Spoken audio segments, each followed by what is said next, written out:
বললেই ধরছো চেপে জনগণের গলা। মনে রেখো যুদ্ধ করে রক্ত দিয়ে দেশ পেয়েছি, দেশ দেশ দেশ বাঁচাতে রক্ত দিতে রাজি আছি। মনে রেখো যুদ্ধ করে রক্ত দিয়ে দেশ পেয়েছি, দেশ দেশ দেশ বাঁচাতে রক্ত দিতে রাজি আছি। ভয় দেখিয়ে হবে না রে কাম, ও বাছারাম, ভয় দেখিয়ে হবে না রে কাম, ও বাছারাম, ভয় দেখিয়ে হবে না রে কাম।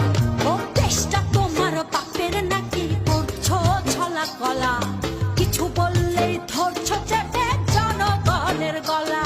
ও দেশটা তোমার বাপের নাকি এবার সাইরের স্বপ্ন পূরণ করতে পরিবারের পাশে দাঁড়ালেন বাংলা নাটকের জনপ্রিয় অভিনেতা নিলয় আলমগীর।